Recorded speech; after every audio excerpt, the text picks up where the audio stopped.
हमारे हाथ का भोजन बहुत ही सिंपल और सादा होता है, लेकिन हमको बहुत अच्छा लगता है। पर घर में और किसी को पसंद नहीं आता, न पांडे जी को और न बच्चों को, क्योंकि इन लोगों की आदत बाहर के खाने की पड़ गई है। मतलब जिसको ज़्यादा मिर्च मसाला और राजसिक भोजन पसंद है, उसको फिर सिंपल अच्छा नहीं लग सकता। क्योंकि बड़ा बेटा तो बाहर ही रहता है, हॉस्टल का उसने बहुत दिनों तक खाया है, कई सालों तक।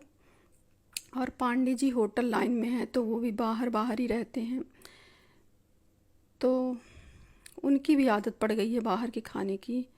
और छोटा वाला वो भी मतलब कि बाहर का खा लेता है बीच बीच में दोस्तों के साथ, तो उसको भी अब घर का अच्छा नहीं लगता। लेकिन मजबूरी बस सबको खाना ही पड़ता है हमारे हाथ का, क्योंकि हर दिन तो कोई बाहर का खा नहीं सकता, इतने पैसे भी नहीं होते।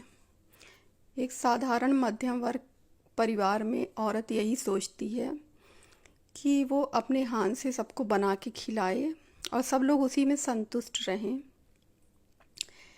लेकिन आजकल का माहौल इतना बदल चुका है कि मतलब कि लोग खाना बनाना भी नहीं चाहते, और एक बार बाहर के खाने की आदत पड़ जाए, स्वाद लग जाए, तो फिर घर का अच्छा ही नहीं लगता।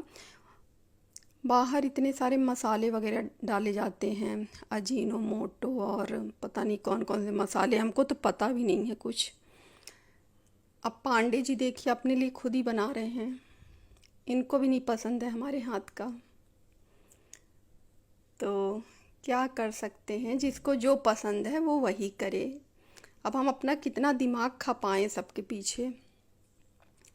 इनको प्याज लहसुन मिर्च खूब सारे मसाले, जब भी ये किचन में घुसेंगे ना, तो पहले तो जाके मसाले खरीद के लाते हैं और हमारे ऊपर हमेशा चिल्लाते हैं कि तुम्हारे किचन में कुछ भी नहीं रहता है।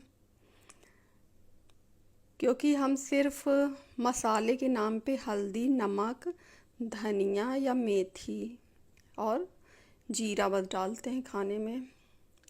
हमारा बस चले तो हम उबाल के ही सबको खिला दें, क्योंकि खाने के पीछे इतनी मेहनत करने का क्या फ़ायदा है। पैसा भी बर्बाद करो, मेहनत भी करो, आखिर वो पेट में जाएगा। और फिर अगर ज़्यादा मिर्च मसाले हैं तो बीमारियां ही तो पैदा करता है। और जो लोग कई बार खाते हैं दिन में, तो उनको आलस भी बहुत आता है, और फिर बीमारियां भी तरह तरह की होने लगती हैं। लेकिन लोग समझते ही नहीं हैं। इनको हम बोलते हैं ना कि थोड़ा सात्विक भोजन करो, तो हमारे ऊपर गुस्सा आ जाते हैं, बोलते हैं तुम्हें जो करना है करो, हमारे ऊपर ज़्यादा हुक्म मत चलाओ। तो ठीक है, कुछ नहीं बोलते हैं, कहीं गुस्सा आ जाएंगे तो हो गया। फिर हम नहीं चाहते कि हमारे कारण कोई गुस्सा हो। अब देखिए आलू प्याज लहसुन मिर्च, जो भी इनको अच्छा लगेगा वो खाएं पिएं।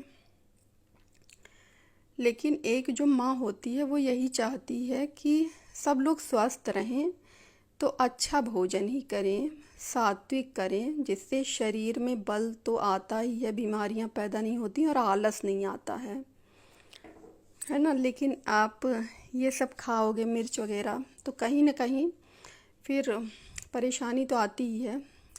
कौन किसको समझाए, कोई सुनता ही नहीं है, ना बच्चे सुनते हैं ना पति। तो अपना मुंह बंद करके हम तो अपने लिए बना लेते हैं साधारण, और इन लोग का जो मन होता है अपना खाते पीते रहते हैं। पूरी जिंदगी बीत जाती है, पर पति पत्नी एक दूसरे को समझ नहीं पाते। मतलब कि एक जैसे विचार हो ही नहीं पाते हैं, कंप्रोमाइज़ करना ही पड़ता है किसी न किसी को। कहीं औरत झुक रही है, कहीं आदमी झुक रहा है, जो भी घर में तेज है, तो सीधे व्यक्ति को झुकना ही पड़ता है। लेकिन अगर झुकने से परिस्थितियाँ सामान्य रहती हैं, घर में शांति बनी रहती है, तो झुक ही जाओ, क्या मतलब है लड़ाई झगड़े करने का। हम तो बिल्कुल शांत रहते हैं। मतलब ये कुछ कह देते हैं तो बोल देते हैं हाँ ठीक है आप सही कह रहे हो, क्योंकि परिणाम फिर इन्हीं को भुगतना पड़ेगा। अच्छा करें या बुरा करें, सबके देखिए भले ही साथ में रहते हैं, पर अपने अपने कर्मों का फल सबको अलग अलग ही भुगतना पड़ता है। कई बार हम बहुत खुश रहते हैं और ये परेशान हो जाते हैं, और कई बार हमको परेशानी या तनाव होता है तो ये खुश रहते हैं। तो भले मतलब एक दूसरे को बता के हम लोग थोड़ा हल्के तो ज़रूर हो जाते हैं, पर भुगतना तो पड़ता ही है। तो हम सबको यही बोलेंगे कि सब लोग अच्छे कर्म करो, अच्छा खान पान रखो, जहाँ तक हो सके सात्विक भोजन करना चाहिए। अब देखिए, गेहूँ भी हम गांव से ही खरीदते हैं। यहीं पे एक चिकलौद गांव है भोपाल के पास, तो एक भैया हैं गोविंद भैया, वो ना कम मतलब फर्टिलाइज़र डालते हैं अनाज में, तो वहीं से गेहूँ चावल खरीदते हैं। और जो बेसिक चीज़ें हैं उनमें भी आजकल इतनी मिलावट हो चुकी है, दाल चावल रोटी सब्जी यही तो हम लोग खाते हैं भारतीय लोग, और इसमें भी देखिए मतलब शुद्धता नहीं रह गई है। तो अब क्या करें, कहाँ जाएं, बड़ा कठिन जीवन होता जा रहा है सच में।